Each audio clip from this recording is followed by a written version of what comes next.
오늘 주시는 하나님의 말씀은 시편 119편 161절부터 168절까지 말씀입니다. 할렐루야. 시편 119편이 이제 거의 끝나갑니다. 오늘이 거의 막바지가 됐는데 시브리어의 알파벳 가운데 마지막 부분에 해당하는 알파벳이 있습니다. 쉰이라고 하는 알파벳이 있습니다. 자, 그 쉰으로 시작되는 부분이 오늘 161절에서부터 168절까지의 말씀입니다. 내용으로 들어가 보면 161절입니다. 권력자들이 까닭도 없이 나를 못살게 굴지라도 나의 마음은 당신의 말씀만을 두려워하나이다. 자, 여기 권력자라는 말이 나오는데 이 권력자라는 말을 우리 성경은 방백이라고 번역을 했고요. 원문에서는 여러 가지 뜻을 가지고 있습니다. 무슨 왕자라는 뜻도 있고요. 또 귀족이라는 뜻도 있고요. 권력을 가진 사람, 또 지체가 높은 사람, 뭔가 어떤 나보다도 힘을 가지고 있는데 그런 조직폭력배들이 갖고 있는 그런 힘이 아니라 국가나 정부가 가지고 있는 어떤 그 강제권을 가지고 있는, 합법적인 강제권을 가지고 있는 그런 사람을 뜻하는 것입니다. 근데 그런 사람이 한둘이 아니라 복수용으로 나와요. 여러 명의 권력자들이. 사실 의로운 사람이 정권을 잡고 또 의로운 사람이 권력을 가지면 백성들이 참 행복하죠. 좋고요. 그런데 불의한 사람이, 불법한 사람이, 자기 이익만 챙기는 사람이 큰 권력을 가지게 되면 세상을 송두리째 혼란스럽게 합니다. 우리는 그런 걸 경험을 했죠. 아주 오래전에 저 광주에 어떤 권력자가 군대를 보냈어요. 그 당시에 그 군인 가운데 한 사람을 제가 신학교 다니면서 만난 적이 있는데 그분도 신학에 뭐라고 할까요? 입문을 했다고 그러나요? 신학교에 와서 목사가 되겠다고 신학을 공부하는 분인데 광주에서 그 사건이 있을 때 실제로 공수부대원으로 투입이 됐던 사람이에요. 말을 굉장히 아끼더라고요. 뭔 말을 들었는지. 그래서 지금은 뭐 만천하의 그 만상이 드러났기 때문에 우리가 뭐 다 알고 있죠. 쉬쉬할 것도 없고. 그리고 그 광주에 뭐 엄청난 비극을 일으킨 사람이 누군지 아직도 모른다. 그건 거짓말이고요. 그 일을 일으킨 사람이 아직도 큰 힘을 가지고 있기 때문에 언론에서 혹은 또 법에서 그 사람을 드러내지 못하는 것이죠. 근데 어쨌든 간에 그 사람이 그러더라고요. 훈련을 받는데 갑자기 그러더래요. 그 북한 괴뢰 집단이 내려와 가지고 난동을 부리고 있다. 그래서 무고한 백성들을 해치고 있으니까 그런 그 잔당을 소탕하러 너희가 가야 된다. 그렇게 해놓고요. 또 술을 또 약을 타서 뭐 진짜인지 아닌지 모르겠는데 하여간 그 말이 그래요. 술과 또 흥분시키는 그런 약들을 타가지고 그냥 억지로 마시게 했대요. 그리고 자기들이 밤에 그 작전지에 들어갔는데 거기가 광주였는지도 몰랐대요. 무조건 뭐 때리라, 뭐 무조건 잡아 넣어라, 뭐 발포하라 이런 명령들만 들었지 다른 것들은 몰랐대요. 나중에 알고 보니까 자기들이 엄청난 일을 저질렀다는 것을 알았대요. 그래서 자기도 굉장히 괴롭다고 얘기를 해요. 그 사람이 실제로 사람을 죽였는지 안 죽였는지는 모르겠어요. 그 사람이 하는 얘기만 제가 듣고 하는 겁니다. 확인되지도 않은 것이지만 자꾸지간 광주에서 일어났던 그 어려운 일, 그걸 뭐 지금 와서 뭐 사태니 민주화 운동이니 뭐 여러 가지로 표현하고 있지만 어쨌든 무고한 백성이 권력을 가진 그 악한 자에 의해서 아주 뭐 비참하게 도륙을 당한 것이죠. 그것이 광주에서 일어났던 끔찍한 일의 실체입니다. 자, 보세요. 이런 권력자, 힘을 가진 자는 총도 들고 칼도 들고 또 무소불위죠. 누구도 그를 대항할 수가 없죠. 그러니까 그가 하나님 앞에서 하나님의 법을 따라 양심적으로 그것을 사용하면 참 좋을 텐데 그러지 아니하고 자기 뜻대로 모든 것을 자행자지한단 말이에요. 그런 것을 지금 연상하는 거예요. 이런 권력자들이 이유도 없어요. 여러분, 광주에서 그 당시에 피해를 입은 분들이 뭐 잘못한 게 있습니까? 무슨 뭐 조상이 지은 죄 때문에, 업보 때문에 그렇게 당한 것입니까? 아니죠. 하나의 폭군이 권력을 더 연장하고 잡으려고 하는 야심 때문에 희생을 당한 희생자들이라고요. 얼마나 불쌍한 사람들인지 몰라요. 광주에 가보면 그 망월동 묘역이죠. 거기 제가 한번 갔던 적이 있는데요. 정말 끔찍하고요. 마음이 막 부르르 떨리고요. 세상에 우리나라에서 이런 일이 있을 수 있다니. 그것도 내가 지금 살고 있는 이 하늘 아래서 어떻게 이런 일들이 일어날 수 있을까. 망연자실해지게 되더라고요. 그리고 그 형체도 알 수 없이 막 찢기지고 상한 그 시체들, 그 사진들이 막 쫙 돼 있고요. 그 죽은 아이들이 뭐 중학생, 고등학생들도 있고요. 아주 얼마나 끔찍했는지 몰라요. 그런데 지금 시편 기자가 그런 일을 지금 겪는 거예요. 권력자들이 까닭도 없이 그를 못살게 굴어요. 그럴지라도 그의 마음은 나의 마음은 당신의 말씀을 두려워하나이다. 161절을 다시 한번 보면 권력자들이 까닭도 없이 나를 못살게 굴지라도 나의 마음은 당신의 말씀만을 두려워하나이다. 이렇게 하지 않는다는 거예요. 세상에나 하나님이 살아계시다며. 분명히 광주에서 희생을 당했던 사람들 중에도 예수 믿는 사람들이 있단 말이에요. 아니, 하나님이 살아계신데 어떻게 그런 끔찍한 일이 생길 수 있어? 하나님이 계시다면서 왜 그들이 죽는 것을 막질 못해? 이렇게 생각하지 않는다는 거예요. 아하, 하나님의 말씀을 내가 더 두려워한다는 거예요. 하나님의 말씀을 몰라서 그렇지, 그 말씀을 들여다보면 왜 그런 일이 있고 왜 그런 일 가운데서도 예수님을 믿는 사람이 보호를 받아야 되는데 보호를 받지 못하는 것일까? 이런 그 궁금증들이 하나님 말씀을 보면 이게 풀려요. 또 근자에 있었던 무슨 아프간에 있었던 사태, 지금 여자 2사람 석방되니까 이제 다 된 것 같이 지금 또 떠들고 있어요. 심지어는 말이죠, 그 엄청난 일을 저질렀던 그 교회 지난주 주일 설교가 뭔지 알아요? 2명만 가는 것이 아니라 자기 교인이 한 3,000명 되는데 300명도 3,000명도 더 거기에 가서 다 순교해야 할 각오를 가지고 우리가 일해야 됩니다. 이랬대요. 미쳤죠. 그 왜들 그러는지 모르겠어요. 그 죽음이라고 하는 것은 그렇게 가볍게 여기는 거 아닙니다. 순교라는 것은 말이죠, 여러분 참 소중한 재물이에요. 사실 그들이 가서 무슨 순교를 했어요. 뭐 주님을 위해서 한 게 사실상 뭐가 있겠어요. 물론 우리가 아름답게 미화를 하기 위해서 주의 이름으로 가서 참 불모의 땅에 들어가서 열심히 봉사를 했든 뭐를 했든 그 뜻이 좋아서 우리가 좋게 그냥 봐주는 거고, 죽은 사람이 불쌍해서 뭐 순교니 어떤 이렇게 떠들고 있는 것이지만, 그렇게 되면 정말 예수님을 증거하다가 돌에 맞아 순교하신 스데반 같은 분, 또 주 예수 그리스도를 절대로 저버리지 아니하고 기꺼이 그 화영대에 올라가시고 순교를 당하신 폴리갑 목사님 같은 이러한 초대교회의 교부들, 이런 분들의 얼굴에 먹칠을 하는 것이죠. 여러분, 사람이라고 하는 것은 말이죠, 지혜로워야 되는 거고요. 불구덩이라고 하는데 거기 들어갈 이유가 뭐가 있겠어요? 우리나라에도 말이죠, 불쌍한 사람들이 얼마나 많은데요. 그만큼의 어떤 돈이나 여력이 있으면 우리가 할 수 있는 일들이 더 많지요. 어쨌든 실수가 됐든 뭐가 됐든 가서 사람들이 억류되어 있고 죽는데 더 이쪽 교회에서 좀 조용히나 좀 있지, 그거를 300명도 좋고 3,000명도 좋고 또 다 죽어도 우리가 가서 뭐 거기 가서 뭐 점령하고 십자가 길을 꽂을 일이 있습니까? 뭐 그렇게 꽂으면 하나님께 영광이 되나요? 그게 아니거든요.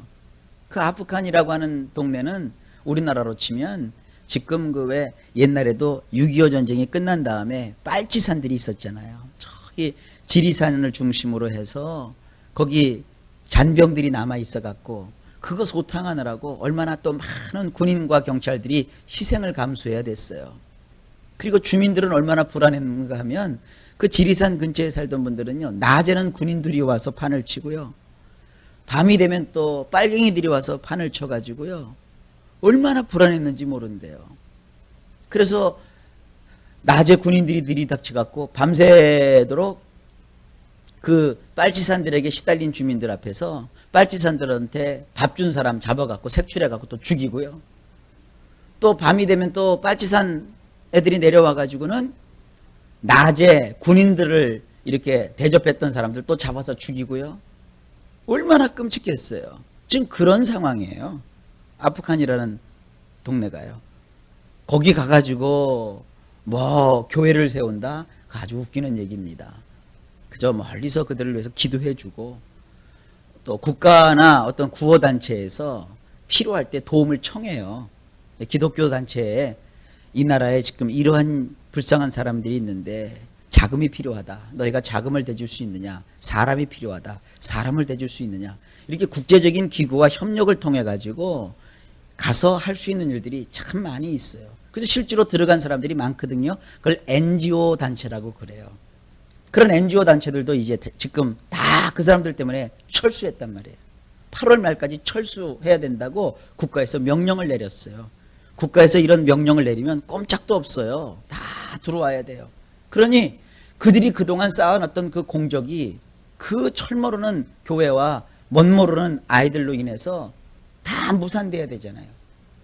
몇 년 동안 쌓아놨던 그 공든탑이 다 무너졌단 말이에요. 무너지게 생긴 게 아니라 지금 다 무너져 버렸어요. 그런 걸 알고 예수 믿는 사람들이 좀 반성하고 그래야 되는데 이 시편 161편의 말씀을 보면 안타까워요. 권력자들이 까닭도 없이 나를 못살게 굴고 이해할 수 못할 그런 일들이 벌어졌다 할지라도 나는 하나님의 말씀만을 두려워하겠습니다 하는 마음을 가지고 겸손히 기다리고 그 말씀에서 길을 찾아야지 저기서 저렇게 악감적으로 나오니까 우리도 또 이렇게 나가야 된다고 서로 싸워요. 그 교회 사태가 터지고 나서 세상에 뭐 인터넷이나 언론에서 기독교회를 공격하잖아요. 그러면 우리가 너무 큰 누를 끼쳤구나. 아이고 죄송합니다. 사실 우리는 그런 뜻도 아니었고 우리 기독교는 그런 게 아닙니다. 용서해 주십시오. 이렇게 가만히 있어야 되는데 그래? 니네들이 기독교를 까? 예수 믿는 사람들이 얼마나 강한지 한번 보여줄까? 하고 지금 맞서는 거예요. 세상하고. 싸울 필요가 없는데 그렇게 싸우고 있는 거예요. 여러분 어렸을 적에 부모님들이 이렇게 부부싸움 하는 거 혹시 보셨어요? 부부싸움 하시면 자식들이 볼 때는 부모들이 싸울 일이 하나도 없는데도 부모들이 막 싸워요. 그저 아빠가 참든지 엄마가 참든지 하면 되는데 그걸 못 참고 막 서로 그러세요. 그럼 여러분들은 마음속에 나는 크면 안 그러지. 그러다가도 여러분들 이제 결혼해서 이렇게 살면 또 그래요. 그럼 여러분의 또 자식이 그걸 보고 또 그렇게 된다고요. 그렇게 하지 말라라는 거예요. 권력자들이 힘을 가지고 우리를 막 억누른다고 했을 때 우리는 하나님의 말씀을 붙들고 세상 말로 하면 바보처럼 천치처럼 하나님 말씀만 붙들고 있으라는 거예요. 왜? 누가 계시니까? 나를 대신해서 싸워주시는 하나님이 계시니까. 그게 믿음이라는 거예요. 자, 이게 무슨 말입니까? 오늘 여러분들이 주먹 갖고 한몫하지 마시라는 거예요. 오늘 살아가면서 여러분들이 감정과 기분으로 막 들이대지 말라라는 거예요. 어떤 억울한 일, 아픈 일, 나보다도 힘센 사람이 나를 억누를 때 괴롭다 하지 마시고 하나님 말씀을 붙들고 기다리며 참아 하나님을 잠잠히 바라보라는 거예요. 여러분 꼭 이 하나님의 말씀을 잊지 마시고 이것대로 사시기를 예수님의 이름으로 축복합니다. 그럼 어떤 일이 벌어지느냐? 162절입니다. 엄청난 전리품을 얻은 사람처럼 나는 당신의 말씀을 심히도 기뻐하나이다. 자, 전리품이라는 것은 누구에게 주는 겁니까? 이 우리 성경에는 이게 탈취물이라고 되어 있거든요. 이 탈취물이라고 하는 것은 남의 것을 빼앗은 것을 뜻하고요. 전리품이라고 하는 것은 뭐냐면 전쟁에서 이겨가지고요. 그 적에게서 얻는 노획품을 뜻하는 거예요. 그래서 사실 우리 성경이 탈취물이라고 하는 것은 조금 도덕적으로 잘못 생각할 수가 있어요. 이거는 남의 것을 뺏은 게 아니라 내가 그와 전쟁을 치루어서 이겨서 나에게 남은 노획품을 뜻하는 것입니다. 그런데 그 노획품, 전리품이 굉장히 많아요. 그러니 전쟁에 나가서 군인이 노획품을 얻으려고 하면 전쟁에서 이겨야지요.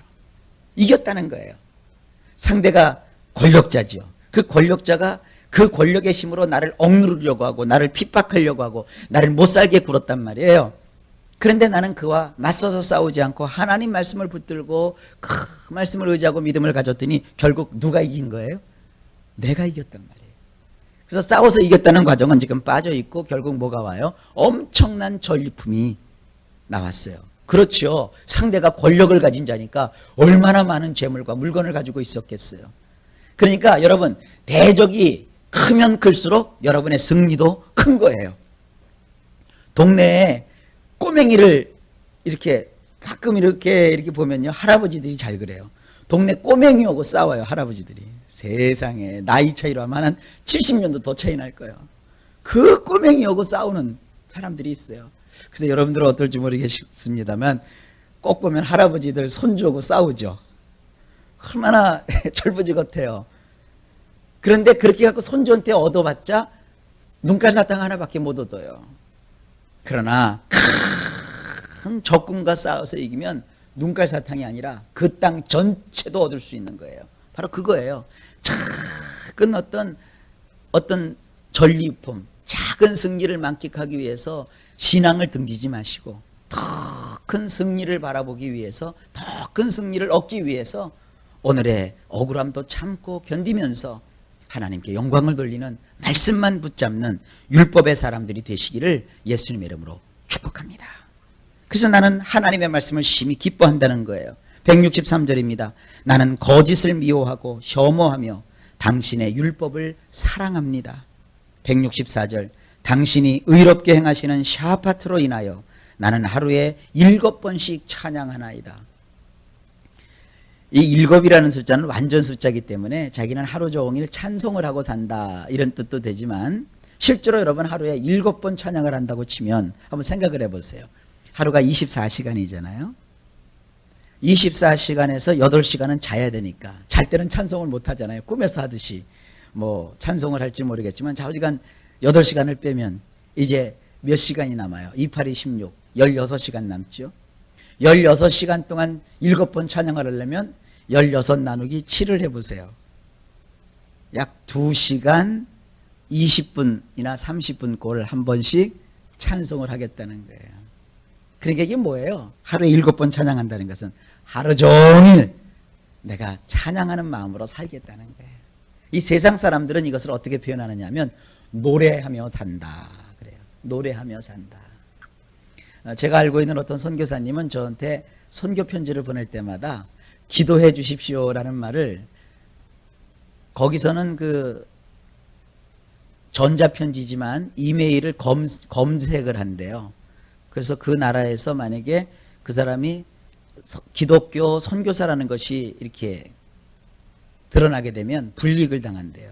그래서 저한테 편지가 올 때 뭐 사장님이니 뭐 이런 식으로 써요. 교회를 회사라고 하고요.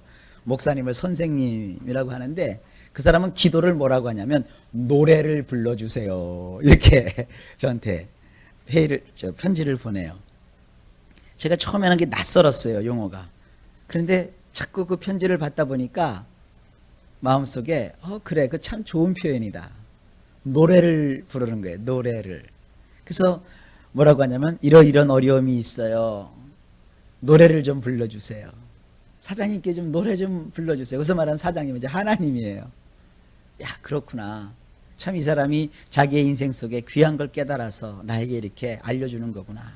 그렇습니다, 여러분. 하루에 7번씩 찬양한다는 것은 노래한다는 거예요. 또 기도한다는 거예요. 왜냐하면 하나님이 나를 의롭게 샤파트 해 주실 것이기 때문에. 나를 절대 하나님은 억울하게 하지 않습니다. 당장은 억울하게 여겨질지 모르지만 지내놓고 보면 결국 하나님이 나를 이기게 해 주시는 거예요. 그래서 여러분 오늘도 하루 종일 노래하며 기도하며 찬양하며 사시길 바랍니다. 7번 정확하게 우리가 뭐 7번 세지 마시고 하루 종일 그런 마음을 가지세요. 그 다음에 165절입니다. 당신의 율법을 사랑하는 자들에게는 커다란 샬롬이 있으며 그들에게는 뒤틀리는 일이 없나이다. 하나님의 율법을 사랑하면 샬롬이 있어요. 여러분 샬롬이 뭐예요? 평화, 평강. 이게 샬롬입니다. 아주 오랜 옛날 일입니다. 미국이냐 유럽이냐 하는 생각이 제게 있는데 어느 나라인지는 잘 모르겠지만 이런 공모전이 있었어요. 평화라는 주제로 화가들에게 작품을 공모했던 적이 있어요. 주제가 평화였어요. 그러니까 평화라는 말을 우리 기독교식으로 하면은 샬롬이거든요. 두 작품이 결선에 올라왔어요. 한 작품은 날따란 호수에 아주 그림 같은, 정말 그림 속의 그림 같은 집인데 정말 멋진, 그리고 평화롭게 보이는 한 그 시골집이 하나 있고요. 그리고 거기서 강태공이 이렇게 낚시를 들이우면서 아주 평화롭고 조용하고 아름다운 경치를 그린 그림이 한 폭 있고요. 그 옆에는 말이죠, 폭포가 막 팍 쏟아지는 거예요. 폭포가 얼마나 거세게 쏟아지는지, 그 외 폭포가 막 쏟아질 때 물 한 개 생기죠. 물 한 개가 생기고 또 시끄럽기가 얼마나 시끄럽겠어요. 폭포가 막 쏟아지는 옆에 이렇게 새 둥지가 있었어요. 새 둥지가 있는데 거기 어미새가 이렇게 있고요.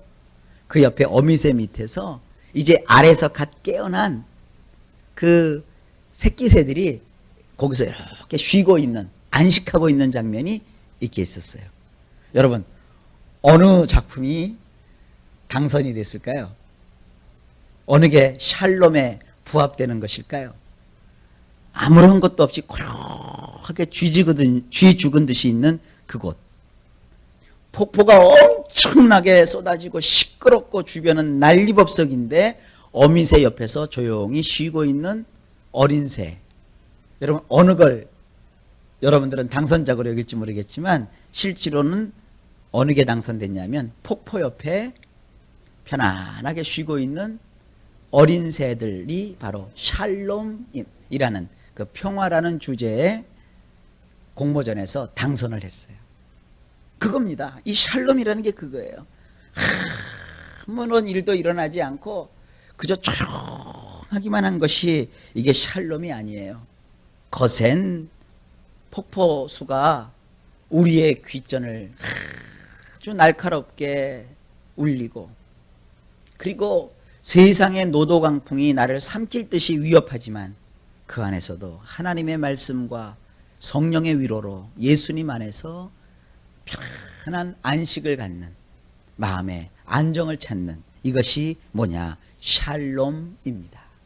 이런 샬롬이 하나님이 우리에게 주시는 큰 평화입니다. 우리 예수님이 그러셨죠.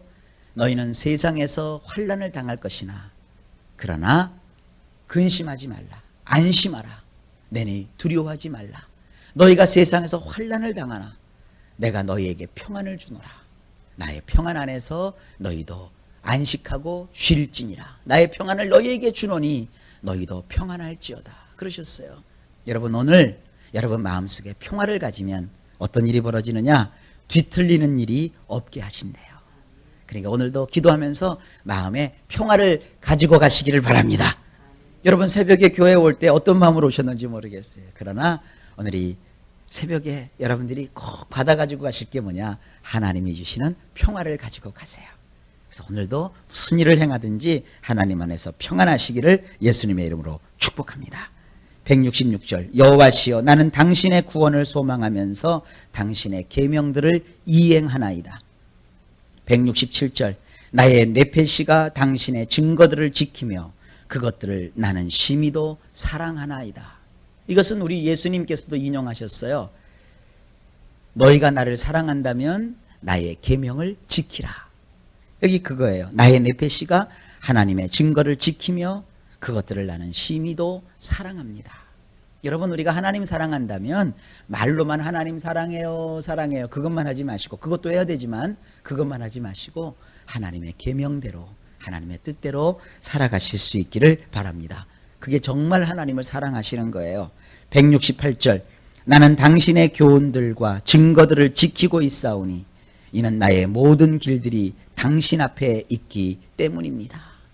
자, 보세요. 나의 가는 모든 길이 누구 앞에 있느냐? 하나님 앞에 있어요. 그러니까 하나님이 다 아세요. 하나님이 다 보세요. 여러분 아픈 거, 여러분 씨름하는 거, 여러분 고통하는 거, 고민하는 거, 슬퍼하는 거, 안타까워하는 거 하나님이 다 알고 계세요. 왜냐하면 나의 인생길이 누구 앞에 있다고요? 하나님 앞에 있기 때문에. 그래서 나는 그것 때문에 막 염려하고 고민하지 않고 내가 해결하려고 발을 동동동동 구르지 않습니다.